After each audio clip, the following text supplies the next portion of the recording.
আজকে তোমাদের সাথে শেয়ার করতে চলেছি একটা সম্পূর্ণ নিরামিষ পটলের রেসিপি। এটা আমার দিননাথ থেকে শেখা।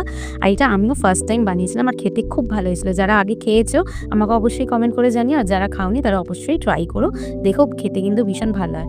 প্রথমেই আমি কড়াইতে ২ চামচের মতন ঘি দিয়েছি। আর এখানে কাজু কিশমিশ হালকা করে ভেজে রেখে নিয়েছি।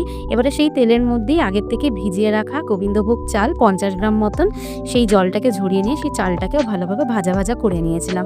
এবারে কড়াইয়ের মধ্যে দিয়েছি তেল আর ডুমডুম করে কেটে রাখা পটলগুলোকে একটু নুন আর হলুদ দিয়ে লাল করে ভেজে তুলে নেব।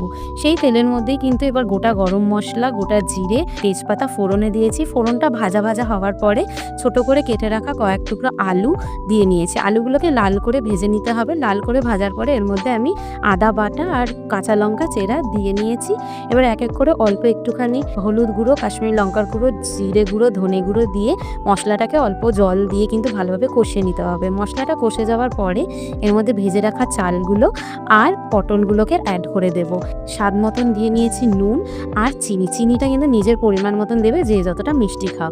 তারপরে ভেজে রাখা কাজু কিশমিশটাও দিয়ে দিয়েছি। এবারে ১.৫ কাপ মতন জল দিয়ে ১০ মিনিটের জন্য এটাকে ঢেকে রাখতে হবে, যাতে চাল আর আলুটা সেদ্ধ হয়ে যায়। চাল আলুটা দেখো ১০ মিনিটের জন্য ঢেকে রেখেছিলাম, ভালো করে সেদ্ধ হয়ে গেছে।